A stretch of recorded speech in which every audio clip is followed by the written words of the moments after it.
So the reissue is fantastic. The First Blood reissue. Yes. I just wanted to congratulate you on that. I pulled a copy off the shelf. It's a pretty thick book. Mm-hmm. It has the story behind it is that the publisher had Gauntlet Press, Mm-hmm. Gauntlet Press, for people who don't see how it's spelled. Asked me if I'd be interested in collector's reissues of the 3 Rambo books I did, First Blood, and then the 2 novelizations, Rambo First Blood Part 2 and Rambo 3. And at first I wasn't very excited. That is not because the book existed in paperback editions, First Blood 3. It had never been out of print, and I didn't see what, yes, it would be in hardback for the first time in many, many years, but I didn't see what was the value to collectors in this. And then I had a revelation, because I suddenly remembered all the files I have that I've kept for every book over the years. And I remembered essays, particularly one from the 1980s that had been written for a magazine called the Penn Stater, which is the alumni magazine for Penn State, where I went to graduate school, where I wrote a lot of First Blood. And they had done a lot of research to find secrets, as it were, that I used a lot of local places in the book, but pretended it was somewhere else.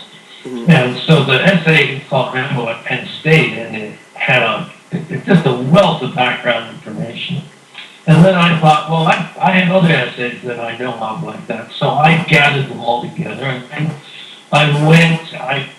in my searches, I found a box of manuscripts over this way underneath the shelf that I hadn't looked at since I moved here to Santa Fe, New Mexico in 1992. And I probably hadn't looked at since I put everything in the box in 1972 when First Blood was published. And so I found the first chapter of the novel, which was never published. The book originally began in the middle of the story with the chase. And so that's the insecure first novelist that I was. I thought, well, I have to start really exciting. So I began with the chase and quickly realized that the readers didn't know who the characters were, so why should they care? And I had to start much earlier. But there was this very well-written first chapter in which 2 guys in a helicopter are looking for Rambo and finally see him and start to shoot at him. And I thought, it's a shame not to use this. So the book then contains not only these very informative essays, but this first chapter that had never been published.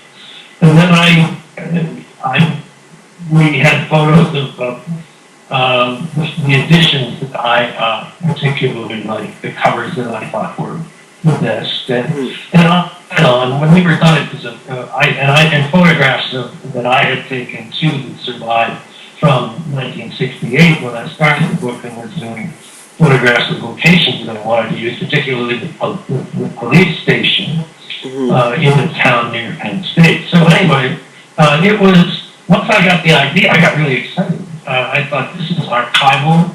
I was a professor, and I'm always interested in scholarship and having research items available. So I thought, all right, I'll put together, what I think are some essential elements. So thank you. It turned out really well.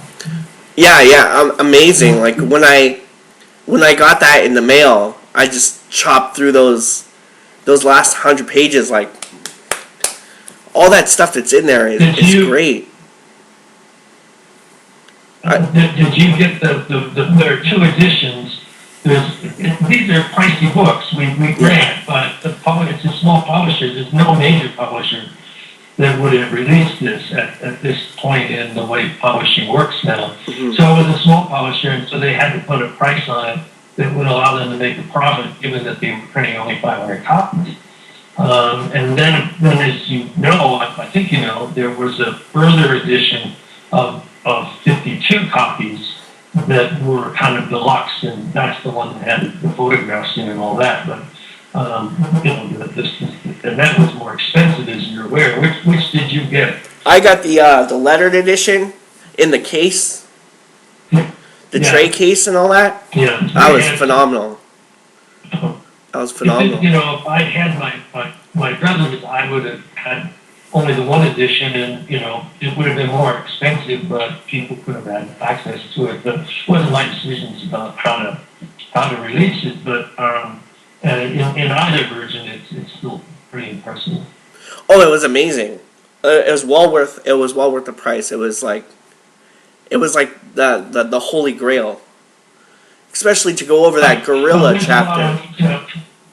And I, you know, I said I personally selected everything. So this is part of an ongoing process. So First Blood, I'm saying this one, Rambo First Blood Part 2 is now available for pre-order from the same place, Gauntlet Press.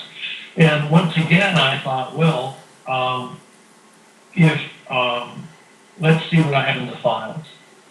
So there were you can't talk about Rambo First Blood Parts without talking about, because it's based upon a screenplay that I did not write. But anybody who knows the novelization is aware that it is almost not the movie. It's very close, but it's not the movie. I did not want originally to do the novelization, and the production company, Carolco, really wanted, this was in the 80s when they were very good promotional devices. Mm-hmm. And so Carolco said, we really want you to do it, and I'm the only one that can write books about Rambo. So we worked out a deal where I would use the shooting script, and then I would use, there was an earlier script that was not used. It was written by James Cameron of Terminator 2, etc., fame, Avatar fame. But in those days, he wasn't James Cameron as we know him. He was a screenwriter. He had written and directed the first Terminator movie, but he was not yet the guy who won Academy Awards and things. Mm-hmm. So the script had been written with Sylvester Stallone and a sidekick in mind. John Travolta Sly had directed John Travolta in a movie called Staying Alive, which was the sequel to Saturday Night Fever. Mm-hmm. And they worked well together, and they thought, all right, we'll put the other actor, Travolta, in a secondary position, and it didn't work out for whatever reason. So the script was not used. But apart from that, the script had a lot of good stuff in it. Mm-hmm. Particularly an opening in which Colonel Troutman gets out of a military vehicle and walks into a hospital. And we gather after a while it's a mental hospital. Mm-hmm. And on the first wing, people are just watching TV, and then the second, people are actually doing baskets. And he descends into the bowels of this institution where there's an armed man outside what amounts to a prison door, and the armed man says to Troutman, he broke the light again. I think he's the fucking Prince of Darkness. And what a line, right? There's a lot of great lines in that script. It's a great line. And Troutman's going to go and talk to him, but the guard says, I better go in with you and bring the gun. And Troutman says, no, it's all right, he won't harm me. Mm-hmm. And he goes in, and the story starts. It's there that he's offering him the chance to go to Vietnam and to do the reconnaissance on the POWs there.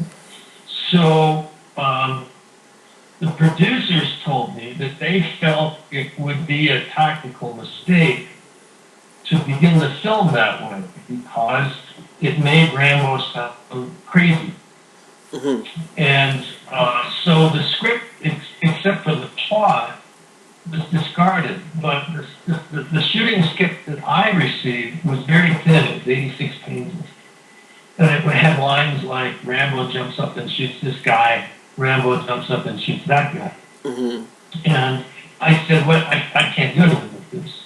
And I said, what else do you have? They said, well, we have the James Cameron script. Oh, really? Send it to me. And I thought, there's a lot in here that I can use, especially that opening. And then, so the deal we worked out with Carol Cole was that there'd be the shooting script, there'd be Cameron's script, and there'd be a lot that I would do. So the novelization broke all kinds of rules. Normally, novelizers are required by contract to stick. They can't change a line of the dialogue. And all they can do is add interiorization of what the character's thinking in perhaps an action scene and describe a lot of stuff. And I just didn't want to do that. So they said, fine, as long as we can recognize the movie in the book, good. So the novelization broke a lot of rules, and it may be unique to this day. And then in breaking more rules, it was a New York Times bestseller. It's an odd thing because it's a novel, but it isn't. It's based on a screenplay. And anyhow, so that was years ago, and let's reissue that too. And we're going to do. It'll be different because this will be the first hardback. Okay, yeah. And then I wrote an introduction for it that talks about a lot of the stuff that I just told you. And then I have an essay called Rambo and Me, the Story Behind the Story, that's available online for 99 cents, but it's not in print. And so I thought we'll add that. And then there was an essay when the film came out in 1985. The Los Angeles Times did a huge piece about the movie and the book called The Curious Evolution of John Rambo.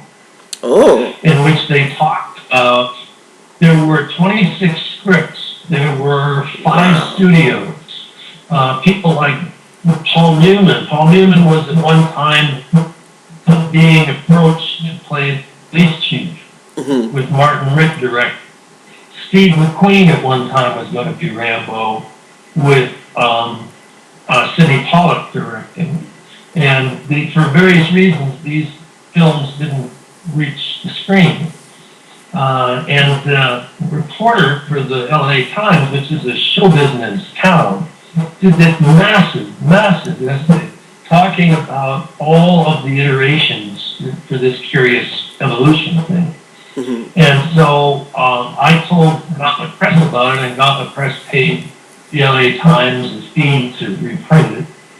And there'll be a lot of stuff like that in there. So it's going to be as packed as the First Blood collector's edition was, with the bonus, and you became impressed by that it's going to be for the first time a hardback. And they'll be signed, and they'll be numbered, and it'll be acid-free paper, and all the stuff that collectors expect. So I'm pretty excited doing this. And then this is 2016 and 2017.